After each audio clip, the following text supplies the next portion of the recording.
ಅಪ್ಪನ ತಮ್ಮ ಅರ್ಜುನ ಬಂದು ಹೋದ. ಅರ್ಜುನ ಅನ್ನೋದು ಗೊತ್ತಾಗಿ ನಾವು ಅಲ್ಲಿಗೆ ಹೋಗ್ತೀವಿ. ಅಲ್ಲಿಗೆ ಹೋದ್ರೆ ಈ ತಂಗಮ್ಮ, ಮುನ್ಸ್ವಾಮಿ, ಚಿಕ್ಕದೊಂದು ಮಗು, 3 ಜನ ಕೂತಿರ್ತಾರೆ ಅಳ್ತಾ. ಬಂಕರ್ ಅಂದ್ರೆ ಪೊಲೀಸ್ನವ್ರು ಹೊಡಿಯೋಕೆ ಒಂದು 4-5 ಹಳ್ಳ ತೆಗ್ದಿರ್ತಾನೆ. ಅಲ್ಲಿ 4-5 ಜನ ಕೂತ್ಕೊಳ್ಳೋದು, ಹೊಡಿಯೋದು. ಸರಿ ಬಾರಮ್ಮ ನಮ್ಮ ಸಾಹೇಬ್ರ ಕರಿ, ನಡೀರಿ ಸ್ವಾಮಿ, ಅವನ ಹತ್ರ ಇದ್ರು ಸಾವೇ, ಅದು ಅವನ ಪ್ಲಾನು.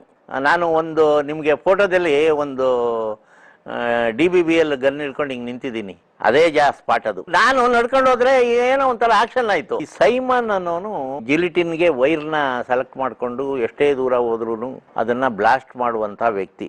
ವೀರಪ್ಪನ ರೈಟ್ ಹ್ಯಾಂಡು, ಆದ್ರೆ ನನಗೆ ಇನ್ಫಾರ್ಮೆಂಟ್ ಅವನ್ನ ಕರ್ಕೊಂಡೋಗಿ ನೀವು ಚಾಮರಾಜನಗರದ ಫಾರೆಸ್ಟ್ ಒಳಗಡೆ ಹೊಡೆದು ಕಣ್ಣು ಮುಚ್ಕೊಳ್ಳ ಹೊಡಿತಾ ಇದ್ದೀನಿ ಅನ್ಬಿಟ್ಟು ಹೇಳ್ಬಿಟ್ಟೆ ಹೊಡೆದವ್ರು ಅವರು. ಅಲ್ಲಿ ಬಂದ್ಬಿಟ್ಟು ಆ ಅಮ್ಮನ ಮಾತು ಕೇಳ್ಬಿಟ್ಟು ಆಮೇಲೆ ಅರಸೋರ ಹತ್ರ ಹೋಗಿ ಮಾತಾಡಮ್ಮ, ಇಲ್ಲ ಹೋಗ್ತಾ ಇದ್ದೀನಿ ನಾನು, ಕೊಳ್ಳೇಗಾಲದಲ್ಲಿ ಕೆಲಸ ಇದೆ. ಅರಸೋರು ಮಾತಾಡಿದ್ರೆ ಹೇಳ್ಬಿಟ್ಟು ಅವಳು ಬಸ್ ಹತ್ತು ಹೋಗ್ತಾಳೆ, ನಮ್ಮ ಬಸ್ನಲ್ಲಿ ಕುಂಡಿಸ್ಕೊಳ್ಳಲ್ಲ.